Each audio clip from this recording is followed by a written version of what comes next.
Hello मेरे दोस्तों, सभी को नमस्कार। आज स्टार्ट करेंगे हिस्ट्री का 500 महत्वपूर्ण प्रश्न जो आपको इस क्लास में केंद्रित होकर आपको इस क्लास को देखना पड़ेगा। जहां एक भी क्वेश्चन मिस करते हैं तो आपका 1 नंबर जा भी सकता है, क्योंकि सभी प्रश्न इम्पोर्टेंट होगा और मैं कौन सा बुक से कराऊंगा इसको आप याद रखना। ये वे टू सक्सेस का बुक है। इसी बुक का मैं 500 महत्वपूर्ण MCQ कराऊंगा जो खड़ा होकर कराऊंगा। ये नहीं कि बुक का अंडरलाइन में कराता जाऊंगा, ऐसे नहीं कराऊंगा। मैं यहाँ पे बोर्ड पे बताऊंगा, क्वेश्चन बताऊंगा, आपसे पूछूंगा, आप बताने का कोशिश कीजिएगा। इसी माध्यम से होगा और आपको याद भी होगा, ठीक है। तो पहला प्रश्न आप पे है, आप क्यूज में कितना जीतते हैं आप अपना स्कोर बता सकते हैं, ठीक है। पहला प्रश्न पूछा है वे टू सक्सेस का बुक में। पहला प्रश्न पूछा है हड़प्पा सभ्यता का प्रचलित नाम क्या है। पहला क्वेश्चन, हड़प्पा सभ्यता का प्रचलित नाम क्या है, ये बताना है। हड़प्पा सभ्यता का प्रचलित नाम क्या है? सिंधु घाटी सभ्यता। ये तो सभी को पता होगा, पहला चैप्टर है एंशिएंट हिस्ट्री का। दूसरा प्रश्न पूछा है आपके सामने, दूसरा प्रश्न है सिंधु सभ्यता निम्नलिखित में किस युग में पड़ता है? किस युग में था? कहता सिंधु सभ्यता किस युग का सभ्यता है? सिंधु सभ्यता जो है ना, इसको मानो सिंधु सभ्यता कर दो। सभ्यता किस युग का सभ्यता है बताओ, बताना है, कोशिश करना है आपको बताने का। तो आपको याद रखना अध ऐतिहासिक काल, मैं आधा लिख रहा हूँ कि ताकि आपको बुक होगा तो बुक से याद करना, नहीं तो सुनकर याद करना। अध ऐतिहासिक काल, ठीक है, आप लोग लिख लेना। सिंधु घाटी के लोग विश्वास करते थे, सिंधु घाटी के लोग किस पे ज़्यादा विश्वास करते थे? जो विश्वास करते थे मातृ शक्ति पे, मित्र शक्ति पे, ये ठीक है। हड़प्पा वासी किस धातु से परिचित नहीं था? हड़प्पा वासी किस धातु से परिचित नहीं था? उसको जानकारी नहीं था, लोहा से जानकारी, उसको लोहा के बारे में कोई जानकारी नहीं था। ये ऑप्शन सही है। हड़प्पा कालीन का मोहरे जो अधिकांश बने होते थे, किसके बने होते थे बताओ? अधिकांश सेलखड़ी के बने होते थे। किनके बने होते थे? सेलखड़ी के बने होते थे। 5 प्रश्न हो चुके हैं। सिंधु घाटी सभ्यता के मकान बने होते थे। आपको ये भी पता होगा सिंधु घाटी के जो सभ्यता का जो मकान बने होते थे ईंटों का बने होते थे, आपको ये पता होगा। आपका 6 प्रश्न क्लियर होता है। सिंधु सभ्यता से जुड़े किस स्थान पर बंदरगाह अवशेष प्राप्त हुआ है? बताना। अवशेष कहाँ प्राप्त हुआ? लोथल में। लोथल में आपका सिंधु घाटी सभ्यता का अवशेष मिला है। किस बंदरगाह पे? तो बताना है लोथल। लोथल उस समय बंदरगाह था, ठीक है, बंदरगाह था, लिख लेना खुद, ठीक है। हड़प्पावासी किस वस्तु का उत्पादन सर्वप्रथम किए थे? कहते हड़प्पावासी किस वस्तु का उत्पादन सर्वप्रथम में थे? तो बताना है कपास। क्वेश्चन ध्यान से देखना है और सुनना है। अगला प्रश्न पूछता है निम्नलिखित विद्वानों में से हड़प्पा सभ्यता का सर्वप्रथम खोजकर्ता कौन है? हड़प्पा सभ्यता का खोजकर्ता दयाराम साहनी है। आप लोग के पास बुक होगा तो आप लोग खोल के बैठे और टिक लगाते जाएं। सिंधु सभ्यता का पतन नगर बंदरगाह कौन सा था? ये भी बताया था, लोथल जो था एक बंदरगाह था। हड़प्पा सभ्यता की खोज कब की गई? ये तो आपको पता होगा, हड़प्पा सभ्यता की खोज 1921 में की गई थी। मोहनजोदड़ो कहाँ स्थित है? मोहनजोदड़ो जो है सिंध में स्थित है। कहाँ स्थित है? सिंध में स्थित है। सिंधु सभ्यता में बृहत स्नान नगर कहाँ पाया गया था? बताना। मोहनजोदड़ो में पाया गया था। लिखना है मोहनजोदड़ो में। ठीक है, लिख लो ना पूरा। मोहनजोदड़ो कहाँ स्थित है? सिंध में। ठीक है। सिंधु सभ्यता में बृहत स्नान नगर कहाँ पाया गया था? मोहनजोदड़ो में, याद रखना है। हड़प्पा सभ्यता सर्वाधिक मान्यता मिलती है, कोई निश्चित नहीं है इसका कब खोजा गया, लेकिन हड़प्पा सभ्यता कोई निश्चित नहीं है, ये ऑप्शन आप क्लिक लगाना है। सिंधु घाटी सभ्यता का घोड़े अवशेष कहाँ मिला? सिंधु घाटी के सभ्यता का घोड़े का अवशेष कहाँ मिला है? बताना है। असनकोटोरा में, यहाँ मिला है, कोटा में। अगला प्रश्न है, हड़प्पा सभ्यता किस युग की सभ्यता थी? हड़प्पा सभ्यता कांस्य युग की सभ्यता थी। कांस्य युग की सभ्यता थी। ठीक है। एक क्वेश्चन छोटा था, निम्नलिखित में किस पदार्थ का उपयोग हड़प्पा काल की मुद्राओं निर्माण के मुख्य रूप से किया जाता था? जो मुद्रा का निर्माण होता था उस समय टेराकोटा का यूज किया जाता था। सिंधु घाटी सभ्यता के लोग मुख्य व्यवसाय थी, व्यापार भी था उसका मुख्य व्यवसाय, पशुपालन भी था, कृषि भी था। ठीक है, तीनों था।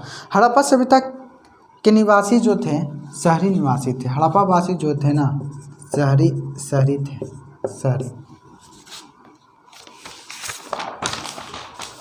अगला प्रश्न आपके सामने, सिंधु सभ्यता के घर किससे बनाए जाते थे?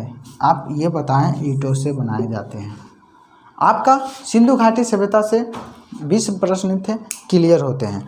अब अगला वैदिक सभ्यता से स्टार्ट करते हैं। तो आप लोग इस क्लास से जुड़े रहें और ध्यान से सुनने का कोशिश करें, 2 से 3 बार देखने का कोशिश करें। क्वेश्चन आपके सामने होगा, आपको बताना पड़ेगा। ऋग्वेद किस मंडल में शूद्रों का उल्लेख पहली बार मिलता है? बताओ। पहला प्रश्न है, ऋग्वेद में किस मंडल में शूद्रों का उल्लेख पहली बार मिलता है? तो बताना है 10वें मंडल में। 10वें मंडल में। ठीक है। पुराणों की संख्या कितनी है? यह बताओ। पुराणों की संख्या कितनी है? 18 है। पुराणों की संख्या कितनी है? 18 है। आसुतों में सदमय कहाँ से लिया गया है? आसुतों में सदमय कहाँ से लिया गया है? ऋग्वेद से लिया गया है।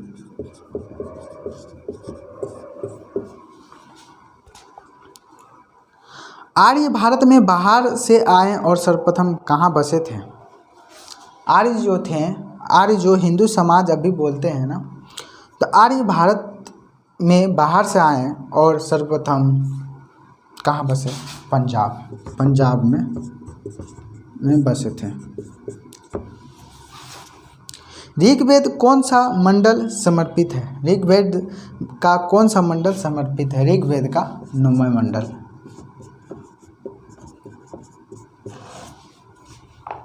गायत्री मंत्र किस पुस्तक से मिलता है? गायत्री मंत्र जो है ऋग्वेद से मिलता है। गायत्री मंत्र ऋग्वेद से मिलता है, ये याद कर रखना।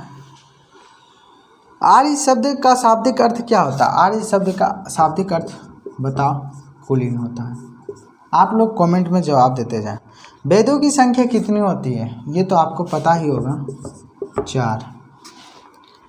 भारत में राज चिन्ह में प्रयुक्त वाले शब्द सत्य में जयते किस उपनिषद से लिया गया होगा? बताओ।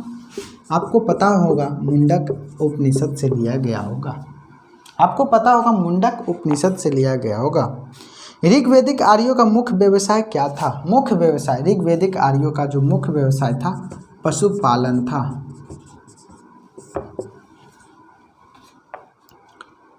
भारतीय संगीत का आदि ग्रंथ कहा जाता है? भारतीय संगीत का आदि ग्रंथ कहा जाता है सामवेद को।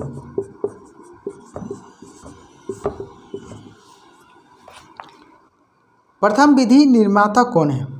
प्रथम विधि निर्माता जो है मनु है।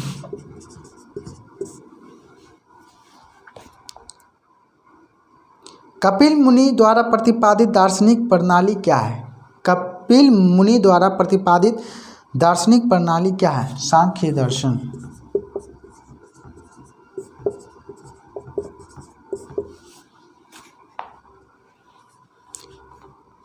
अगला प्रश्न है, निम्नलिखित में किसका संकलन ऋग्वेद में पर आधारित है? निम्नलिखित में किसका संकलन ऋग्वेद पर आधारित है? जो है सामवेद पे। बुक खोल के बैठे हैं आप लोग। चरक संहिता नामक पुस्तक किसने लिखा? चरक संहिता नामक पुस्तक किस विषय से संबंधित है? तो आपको याद रखना है चिकित्सक।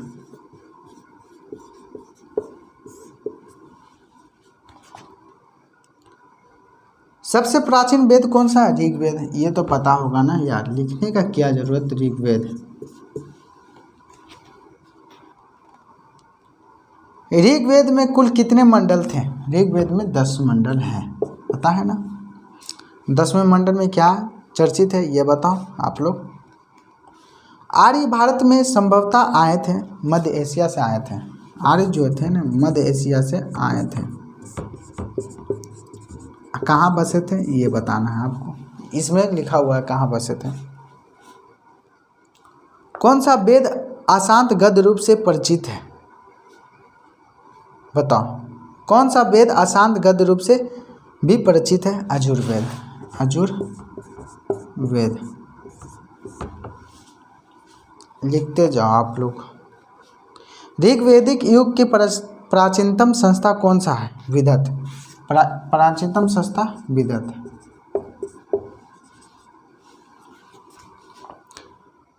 प्राचीनतम व्याकरण अष्टाध्यायी का रचनाकार कौन है? अष्टाध्यायी का रचनाकार पाणिनि। पाणिनि का नाम तो सुने होंगे बहुत आप लोग, ठीक है, पाणिनि। ऋग्वेद में सबसे पवित्र नदी किसे माना गया है? ऋग्वेद में पवित्र नदी जो माना गया है सरस्वती नदी को पवित्र नदी माना गया है।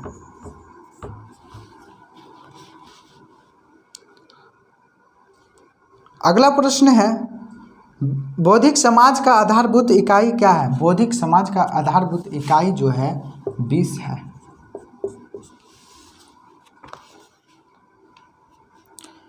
ऋग्वैदिक काल में उस सबसे प्रधान देवता का पहचान करें जिसकी स्तुति में 250 सूक्त की रचना की गई है। इंद्र। प्रश्न है, ऋग्वैदिक काल में उस सबसे प्रधान देवता का पहचान करें जिसकी स्तुति में 250 सूक्त की रचना की गई है। इंद्र। हमारे यहाँ ऋग्वैदिक काल से प्रश्न क्लियर होते हैं, जो इम्पोर्टेंट प्रश्न थे आपको देखना होगा बुक से और रिवीजन करना पड़ेगा। आप इसके माध्यम से सुन सकते हैं और आप क्यूज में शामिल हो सकते हैं, और इससे अभी कोई फ़ायदा नहीं है। आप रिवीजन के तौर पर देख सकते हैं। आपके पास बुक है तो आप आंसर का टिक लगा सकते हैं, आप क्यूज के रूप में आप देख सकते हैं। तो अगला प्रश्न जो स्टार्ट होगा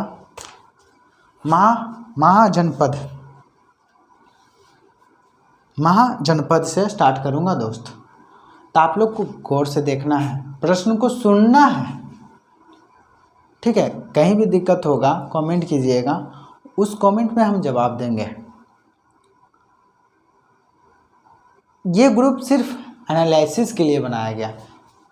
एनालिसिस एग्ज़ाम, एनालिसिस बुक्स, कोई बुक को कंप्लीट कराऊंगा, इस बुक को कंप्लीट कराऊंगा, फिर अगला बुक को कंप्लीट कराऊंगा। अच्छे किताब का मैं व्याख्या करूंगा, ऑब्जेक्टिव कराऊंगा, प्रैक्टिस कराऊंगा। यही मेरा मकसद है इस यूट्यूब पे आना, कि आपको फैक्ट की जानकारी दूं। कुछ दिनों के बाद थ्योरी का क्लास लूँगा। आप लोग जैसा सपोर्ट रहा तो